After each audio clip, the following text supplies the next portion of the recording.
yẹ kán gbé security ilẹ̀ Yorùbá fún ọmọ Adéyẹmọ.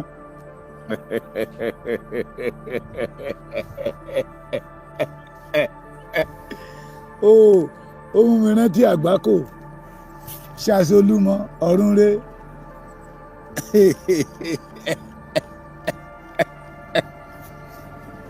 Oh my God. Wọ́n ní kò yẹ ẹni yẹn tún gbójú gbòyà ó tún jáde síta ó tún ṣe interview pé kò yẹ kán gbé security ilẹ̀ Yorùbá fún Sunday ọmọ Adéyẹmọ Ìgbòho Òòṣà. Ẹ bá já ẹni tó ń interview ẹ̀ question kan tó dùn mí tí ò bí léèrè òun náà ni wípé ta la bá gbé fún nílẹ̀ Yorùbá ta la bá gbé fún the security of the Yorùbá race. Á dára fún yín bàbá mi Ajéwọlé Ọlá Násán Yàbí bàbá mi Gani Olóyèdé gbogbo yín lẹ́ máa rájé jẹun.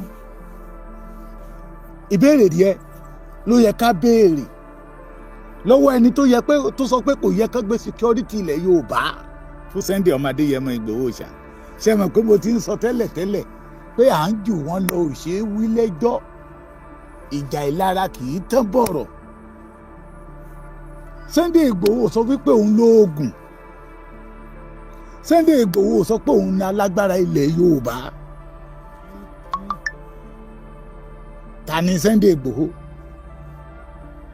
Akíkanjú ọmọ tó ní akitiyan tó sọ wípé ìran òun ò gbẹ́dọ̀ kú ikú ẹlẹ́yà lọ́wọ́ Fúlàní. Ẹ bá já bí wọ́n lè rèyìn tí ìfẹ́ dárúkọ ni o. Wọ́n sẹ́ǹdì fíṣọ̀ etí mi tí ìyá yẹn ń pariwo pé wọ́n sọ wípé kò yẹ ká gbé security ilẹ̀ Yorùbá fún Sunday Ìgbòho. Ta ló yẹ ká gbé fún? À ń jù wọn ò ṣe é wí lẹ́jọ́, ìjà ìlara kì í tán bọ̀rọ̀.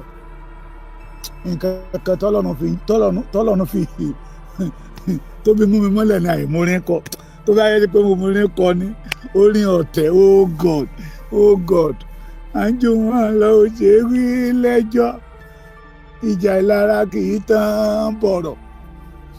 Ta la bá gbé fún? Who capable to do it? Ta ló lè ṣe é? Sunday Ìgbòho sọ wípé òun ní agbára bọ̀dé ó ní akitiyan. Àwọn bàbá wa jọ wọn àná sọ wípé àyà níní ó ju oògùn lọ.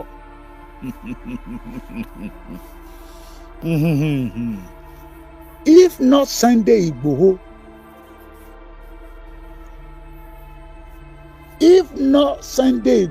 it can never be like Sunday Igboho. Ẹjọ́ ẹ̀jẹ̀ ìbájá béèrè ẹni yẹn náà péré ẹ̀ ní onípòhùn ò tiẹ̀ sí nínú Yorùbá nation, òun náà wà nínú àwọn ajìjàngbara, ṣùgbọ́n nígbà tí Fúlàní ń pa ìran Yorùbá àríkọ́jáde síta pé ajìjàngbara làwọn. Ta ni àbá gbé security ilẹ̀ Yorùbá? Ta la àbá gbé fún? Ta la àbá yọ̀ǹda ẹ̀ fún? Ojú ti tì wọ́n, ojú ti tì wọ́n, ojú ti tì wọ́n, gbogbo ọ̀dàlẹ̀ ojú ti tì yín. Mo sọ nígbà kan, mo ní gbogbo ẹ̀yin tẹ̀ ń perí Sunday ọmọ Adéyẹmọ láìda, bó wúkọ́ kò máa wú. Mo ní mo mọ̀ pé ìlara ni kì í ṣe Sunday Ìgbòho lẹ̀ ń bájà, ìṣẹ̀dálẹ̀ Yorùbá lẹ̀ ń bájà, torí nígbà tí ojú ń pọ́n ìran Yorùbá tí Fúlàní dúró sí wa lọ́rùn tó sọ wípé kò síbi tá a máa gbà lọ, ọmọkùnrin yìí jáde síta kò sọ wípé òun lo oògùn. Let us forget about oògùn. Àyàní ní ojú oògùn lọ, lójú oògùn lọ o. Ta la bá gbé fún? Ẹ sọ fún wa. Torí Sunday ọmọ Adéyẹmọ Ìgbòho Òòṣà ìránṣẹ́ Olódùmarè ní èmi àti bàbá kan sọ̀rọ̀ lénìí láìpẹ́ yìí. last born nù ẹ̀ á ju Sunday ọmọ Adéyẹmọ Ìgbòho Òòṣà lọ. ó tún pe Sunday Ìgbòho ní bàbá mi. mo wá ní dádì. ó ní nítorí pé ẹni tọ́lọ́run ọba mi rán ni ọlọ́run ọba mi ló sọ Sunday Ìgbòho di bàbá wa. torí gbà tí ikú gbé ìran kóòtù òjìrè àrùn Sunday Ìgbòho dìde. tálà àbá gbé security yẹ fún o. tálà àbá gbé fún.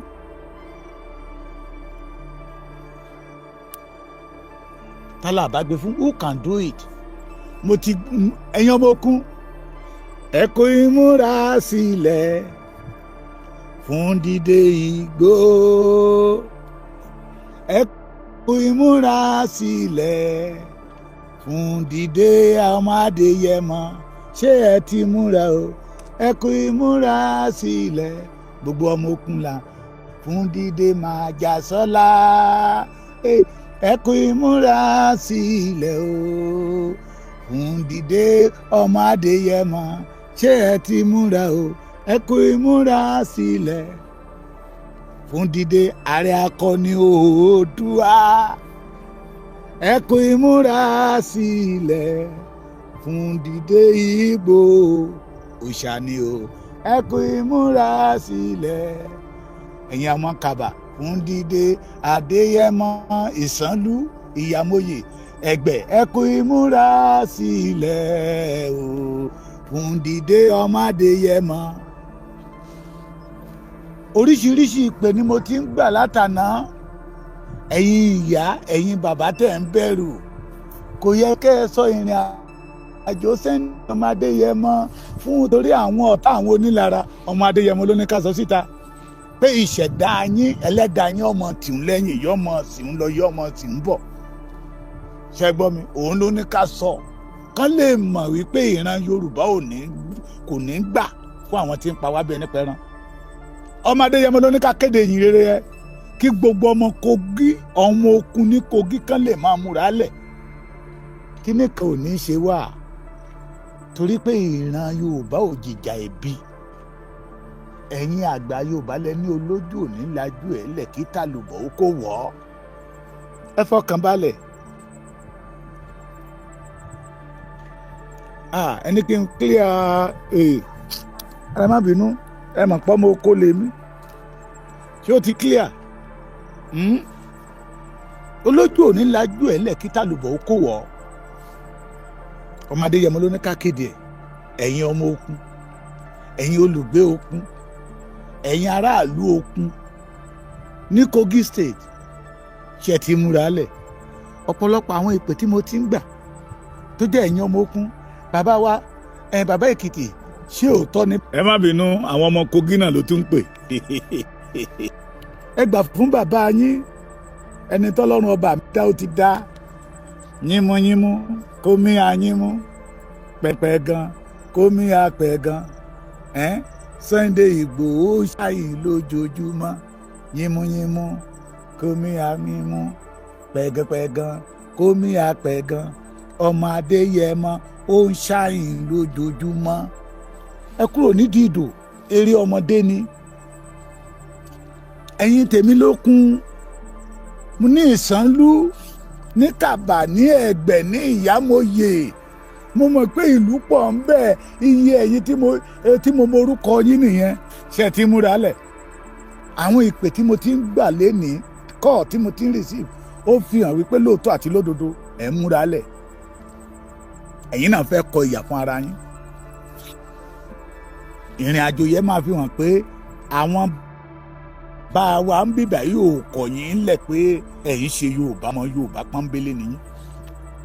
ẹ fa àwọn ọ̀tẹ̀ ńlẹ̀ ẹ fa àwọn onílára lẹ̀ torí a níbi ìrè là wá.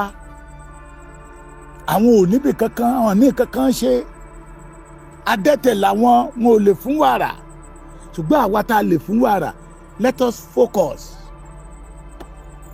lára ẹni tó sọ wípé kì í ṣe kò yẹ kó jẹ́ Sunday Ìgbòho náà máa gbé security yẹ fún. a béèrè ẹni tó ń interview ò béèrè pé ta ló yẹ kó gbé fún ta ló kájú ẹ̀.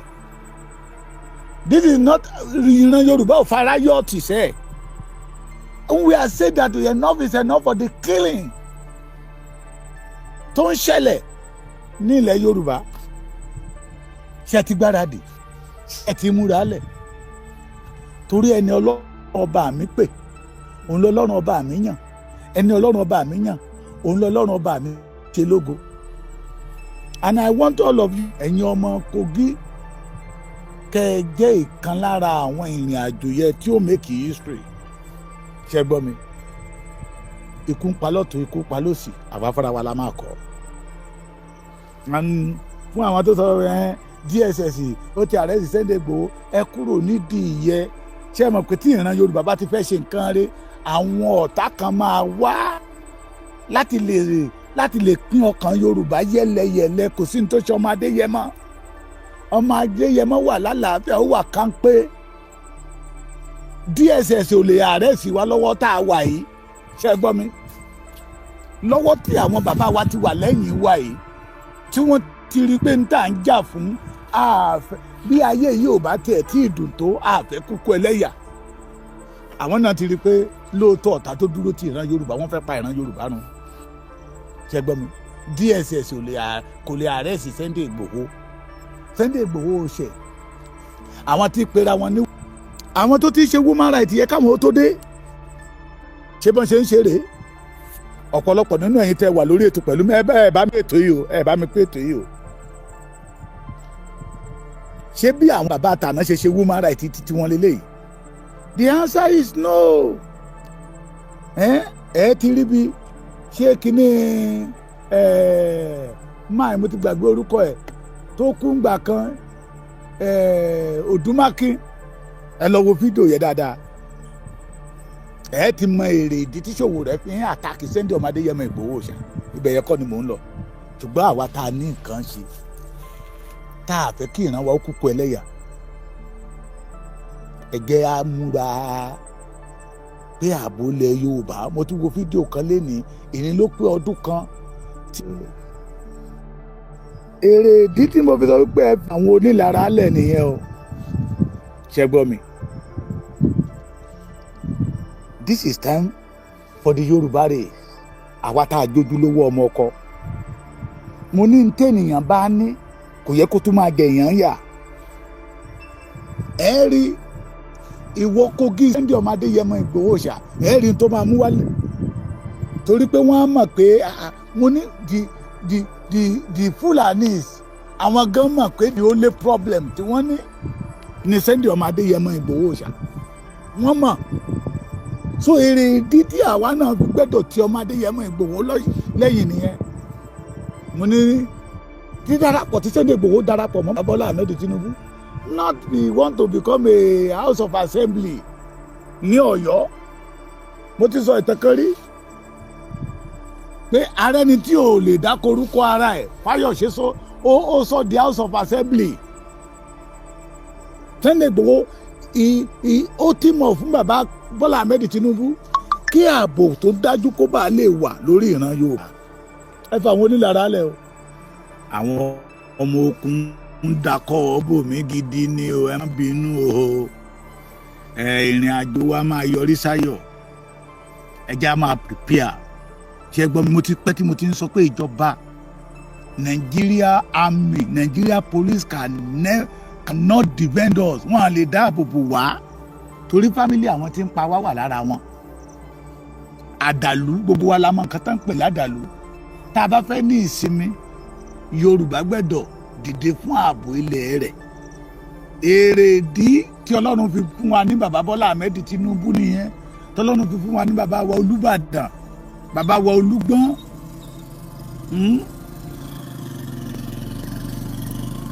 Bàbá wa Olúgbọ́n láti lè dìde pé ààbò ilẹ̀ Yorùbá ló kàn.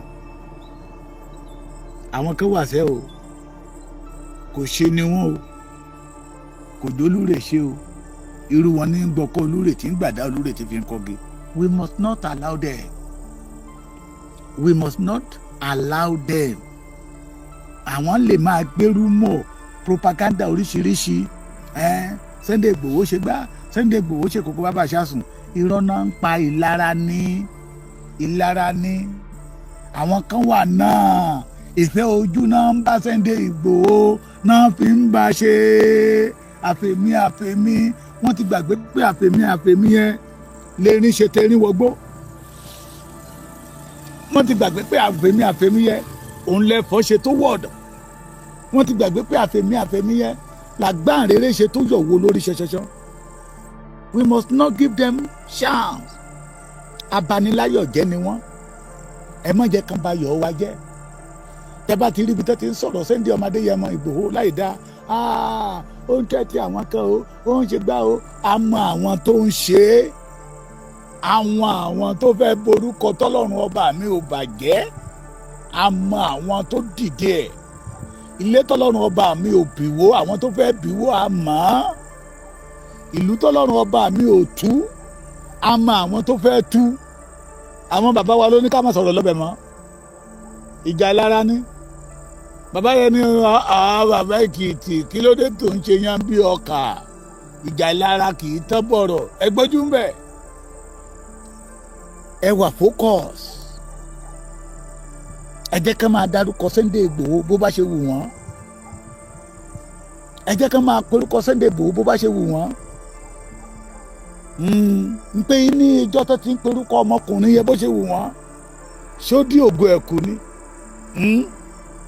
pé ẹni tó lọ tí olórí ọ̀fẹ́ àti wọ̀lú for good 5 years because of the Yorùbá race ẹ wá wo gbà tó padà dé iyì yẹn tó wá ń pọ̀ sí bàbá yẹn sọ wípé ìyẹn ni wípé ó fi tọkàntọkàn rìnrìn àjò yẹn pẹ̀lú Yorùbá ni èrèdí those people that believe that Sunday Igboho will never betray the Yorùbá race agbẹ́dọ̀jọ́ sowọ́ papọ̀ fún ìrìn àjò okú ní Kogi àwọn tó sọ kó ti àbádàn kọ́ọ̀sì tó gbé dání ó ti àbádàn àwọn kan sọ wípé gbogbo àwọn tó kú nínú ìrìn àjò yẹn àwọn tó kú nínú ìrìn àjò yẹn ẹlẹ́dàá àwọn máa kí ní kẹlẹ́bí kan èrèdí to show them that Sunday Igboho did not abandon the Yorùbá race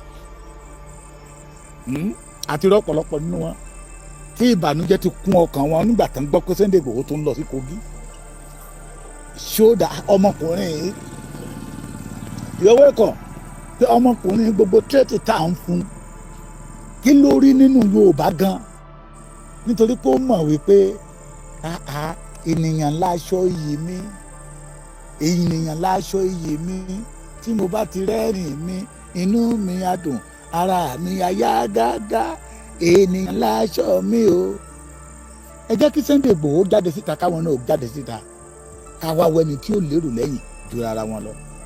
ọ̀nà inú mi dùn pé ọmọ Yorùbá ti mú òtítọ́ tá a mọ̀ yẹn ní kẹ́jẹ́ kó sọ wá dòmìnira.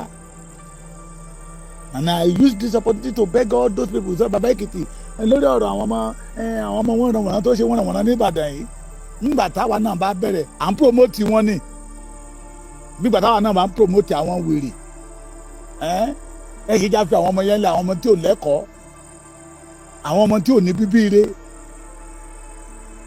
tó jẹ́ pé tó ń ṣẹlẹ̀ kò kàn wọ́n ó dìgbà tí Nàìjíríà bá dé bá wọn. So please let us prepare for the journey. Okun land ẹ̀yin ará Okun ẹ̀yin ọmọ Okun ẹ̀yin olùgbé Okun ní Kogi ẹ ti gbọ́ pé Sunday Igboho ń bọ̀ ní ọ̀dọ̀ yín gbogbo ẹ̀yin kábíyèsí wa ní Okun ẹ prepare nǹkan kan ò ní ṣe yín agbẹ́dọ̀ kọ́ kò gbẹ́dọ̀ máa rí báyìí lọ agbẹ́dọ̀ jọ fọwọ́sowọ́pọ̀ tó ṣẹlẹ̀ ní Kwara State ní Ìlọrin kó má bá ṣẹlẹ̀ again ọ̀pọ̀lọpọ̀ àwọn ojúlówó ọmọ Ìlọrin inú wọn ò dùn fún tó ń ṣẹlẹ̀ lọ́dọ̀ wọn lénìí èrè ìdí nìyẹn tá a fi gbẹ́dọ̀ jọ sowọ́ papọ̀ pẹ̀lú Sunday Igboho ká má bàa kó ìran wa lẹ́rú àìmọye ìlú tó ti tú ní Kwara àìmọye ìlú tó ti tú ní Okun tá a bá dákẹ́ Yorùbá ní tara ẹni abánidákẹ́ àwọn ọmọ wọn mọ̀ nínú ọkàn wọn mọ̀ nínú èrò wọn mọ̀ pé ìránṣẹ́ Olódùmarè ní Sunday ọmọdé yẹmọ Ìgbòho ṣá àwọn gọ́tẹ̀ ti fẹ́nu ara wọn sọ́rí pé ní tí Sunday Igboho ń ṣe yí àwọn ò lè ṣe é ntí Sunday Igboho ń ṣe yí àwọn ò lè ṣe pẹ̀lú ọmọ ogun 10. Sunday Igboho jẹ́ ó jẹ́ ìkọkànlá ẹ̀dẹ̀ ń mì gbogbo ilẹ̀ Yorùbá ẹ̀dẹ̀ ń ṣèkì àwọn ẹnìmí ilẹ̀ Yorùbá àwọn tó ní ọmọ ogun more than 5 million they can't do it.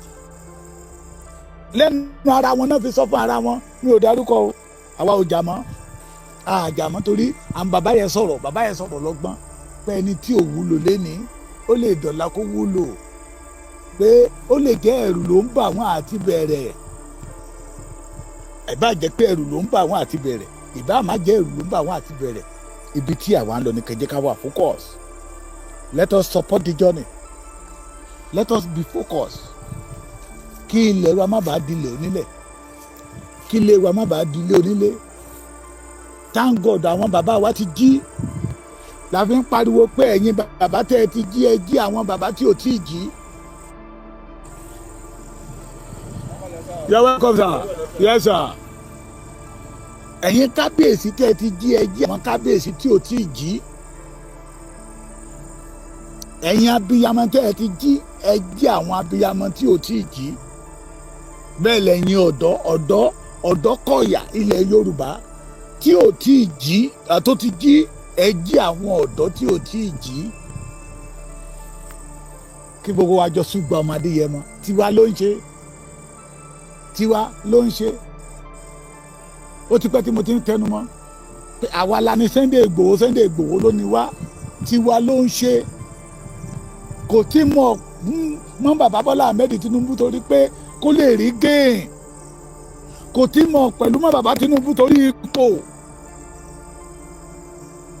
abẹ́fẹ́ ká máa sọ àwọn ọ̀rọ̀ àṣírí tí ò tí yẹ ká máa gbé síta ni ọjọ́ ń bọ̀ tá a máa sọ kẹ́ lè mọ̀ pé títí wa lọ́mọdé yẹn mọ́ ṣe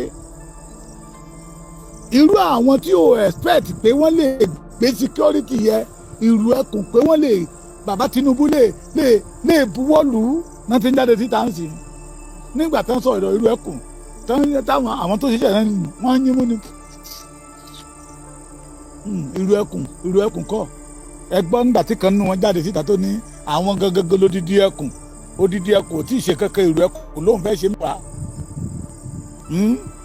nígbà tó ń rí i pé ìrù ẹkùn yẹn wá di ó di tí à ń lù lóun tẹ̀ àìlára máa pọ̀ tí ẹ bá ṣe nǹkan tí wọ́n bá lára ẹ̀ á jẹ́ pé nǹkan yẹn ò dáa nìyẹn lára ọ̀rọ̀ tí bàbá tó mọ ló bá mi sọ̀rọ̀ láàárọ̀ yìí sọ nìyẹn àwa ni ká wọ̀ focus we must not allow the Fulani to defeat us bí wọ́n ṣe defeat Àfọ̀njá ní Ìlọrin tí Ìlọrin di tí Fulani ń control to today and àwọn tó bá jẹ́ ojúlówó ọmọ Yorùbá gidi ó yẹ kí ọ̀rọ̀ yẹ kó máa echo lórí brain wa ni pé we drag Buhari into politics because of Yorubas we don't want the Yoruba to take over the Ìlọrin ìyẹn ni pé wọ́n mọ̀ pé Ìlọrin yìí ṣe ilé wọn ìyẹn ni wọ́n mọ̀ pé Ìlọrin did not belong to them ìyẹn ni pé wọ́n mọ̀ pé Ìlọrin is not part of their land but they take it by force ìgbàwo ni mọ́kù ní kú so ẹja parapọ̀ àwọn bàbá wa lẹ́kìtì wọ́n parapọ̀ wọ́n jagun àjàyè àwọn bàbá wa the great warrior of Ibadan wọ́n parapọ̀ wọ́n jagun àjàyè tó ìmú kí ìran Yorùbá wà lénìí wọ́n jagun àjàyè ní 1834 nígbà táwọn ará bíbá yìí tún kógun bọ̀ ogun mìíràn tó kó dé yìí tẹ́nìyàn kan bá sọ fún yín pé ogun ò tí ì wọlé Yorùbá onítọ̀ ń parọ́ fún yín ni a ti wà nínú ogun àwọn àgbájọ wọn àná bẹ́ẹ̀ sọ pé ìbànújẹ́ lánàá fún mọ̀jẹ̀sí tó tojú òbí ẹ̀ lọ́rùn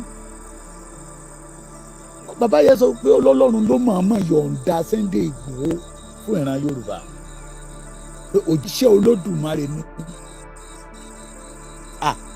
mo ní tó bá jẹ́ èmi number one ọ̀rọ̀ tí Sunday Igboho tọ́lọ́run bá mi yọ̀ǹda fún Sunday Igboho béèyàn kan bá pè mí kí wájà máa ní ṣé ó ń tọ̀ ń wò fẹ́ jèrè iṣẹ́ ọwọ́ ẹ̀ ni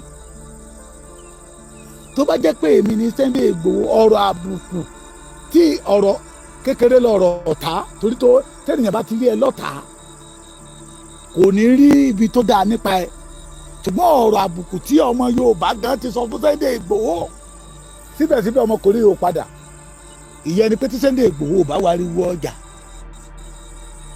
kò yẹ káwa tá à ń tẹ̀lé lẹ́yìn káwa ríwó ọjà o láàárín àwọn ènìyàn mi láti rí àwọn ènìyàn ká ọ̀tá ń bẹ nílé ọ̀tá ń bẹ lóde àwọn bàbá àjọwọ̀n àná wọn ní bí kú ilé ò bá pa ni tòde ò lè rí ìyẹn pa. We must be focused ká máa take deal torí pé iṣẹ́ tí àwọn ará bíbá iṣẹ́ ń gbé wá tá a ṣe ń rí yìí kì í ṣànàná ti bẹ̀rẹ̀ sí ń rò wọ́n ti ń rò tipẹ́tipẹ́ tó conquer the Yorùbá rè can you imagine tí wọ́n dẹ̀ ní ọgbọ́n láti kó AK-47 bíi 10 sínú táǹkì epo mọ́tò ìyẹn ni pé ní ìṣẹ́jú ni wọ́n máa repo sí mọ́tò yẹn títí wọ́n fi máa débi tán lọ.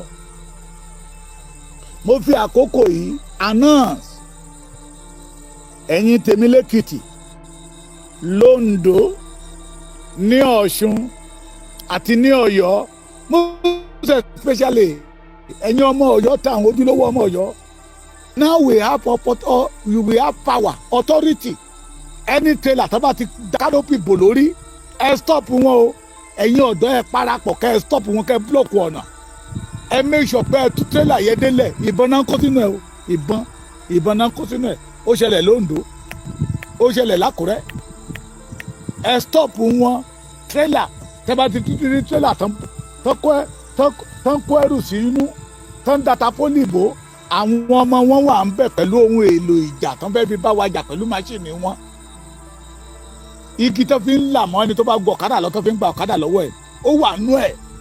So this time around we must stop them. Ká máa ṣẹ́kì wọn. Ẹ̀yin ọ̀dọ́ ìlú we must stop them any trailer tẹ́ bá ti rí tẹ́ bá ti cover. Ẹ máa stop wọn kẹ́ block ọ̀nà o. Kẹ́ block ọ̀nà o. Àwọn bàbá wa ní lára ìjà lẹ́yìn wa o. Lára ìjà ní èékánná wa o ẹni tọ́wọ́ ẹ̀ ò bá tó dáadáa tó bá mọ̀ pé ò lè bá jà pé ọwọ́ ẹ̀ dùn tiẹ̀ lára tó gbẹ́yìn lé wàá rí tí ẹ̀yìn ẹ̀yẹ bá wọlé sí lára kí a ló máa pariwo ẹ̀yìn ó ti gé mi jẹ. tó bá dẹ̀ jẹ́ èékánná ni tó bá lé èékánná dáadáa níbi ọrùn ẹ̀ báyìí kó de èékánná bò kó wà láwà àwàkí jẹ́ kẹ́ èékánná yẹn ó wọlé sí wàá rí pé ọ̀hún làwọn bàbá wa fi sọ pé ara ìjà ni ẹ̀yìn wà o. Any trailer tẹ́ ẹ bá ti rí tán bá ti cover ẹ̀ ẹ̀yin ọ̀dọ́ ìlú lẹ́kìtì l'Ondo l'Ákúrẹ́ ní Ọ̀ṣun ní Ọ̀yọ́ tó fi dé Ògùn ẹ jẹ́ ká dá wọn dúró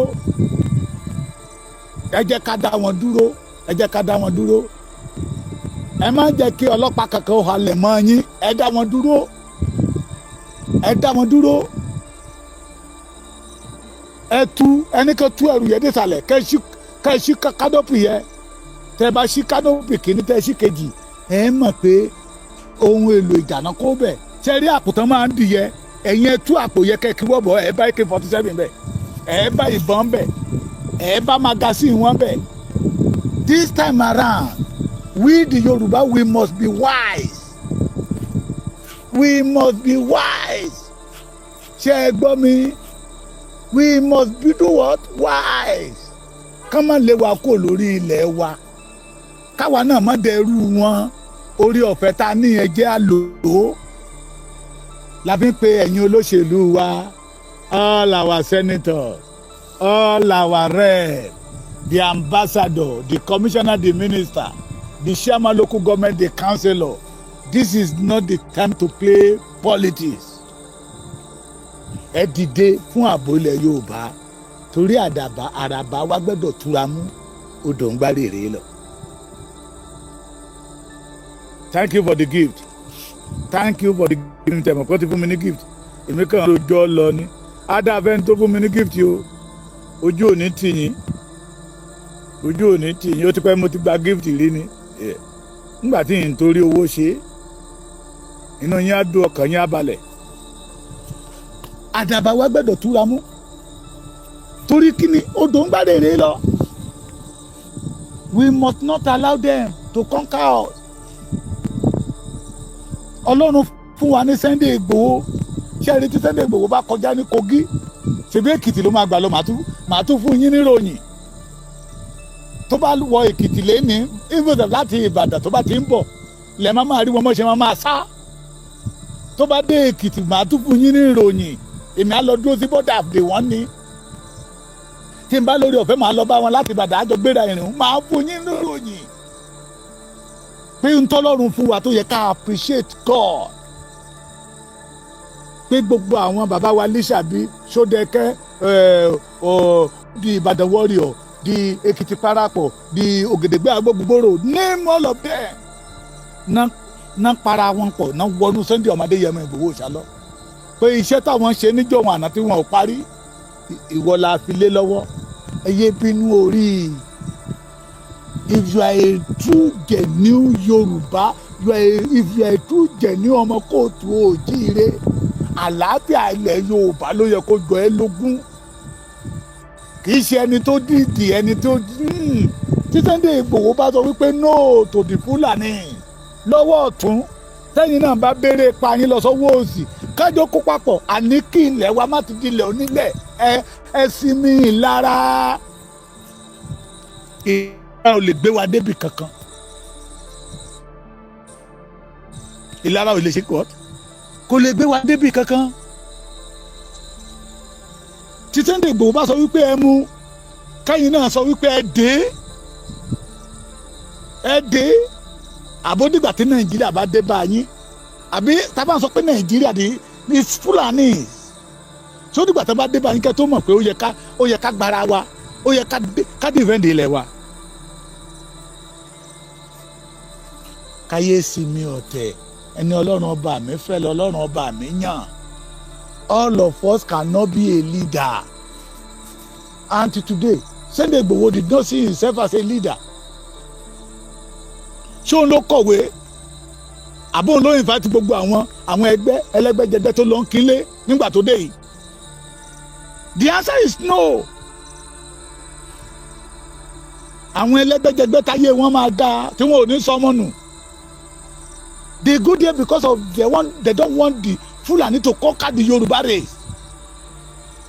Wọ́n lọ́bẹ̀ torí pé wọ́n fẹ́ lọ jíjà àgbà pé ó ṣe wá jẹ́ ìwọ. Ṣó lágbára tó wà ní, ṣó lóògùn tó wà ní. Sunday Igboho dẹ̀ sọ fún yín pé òun lóògùn. Ṣé gbọ́ mi? Àti gbogbo ẹ̀yin tẹ́ ẹ jẹ́ ọmọ Yorùbá tẹ́ ẹ ń ti àwọn ọmọ wọ́nranwọ̀nran yẹn lẹ́yìn. I pity all of you. Àdúrà mi ni pé Nàìjíríà ò ní dé bá yín. Tí Nàìjíríà bá dé bá ọ̀pọ̀lọpọ̀ nínú yín, ẹ wàá kẹnu síta bí ẹran ọ̀sùn. Ṣó dìgbà tí Nàìjíríà bá dé bá wa ní ká tó mọ̀ pé ó yẹ ká gbára wa kó nínú ìgbèkùn. Ṣó dìgbà yẹ? Àwọn ẹ̀gbọ́n Dávìdì la kọ́ níṣẹ́ ogun jíjà ló wà lójú ogun. Ẹran ni Dávìdì ń ṣọ́ torí pé ó jẹ́ last born bàbá ẹ̀. Bọ̀tọ̀ ló ń gbọ́wọ́ Dávìdì láti kọ́ńkà ọ̀tá tó ń lé wọn.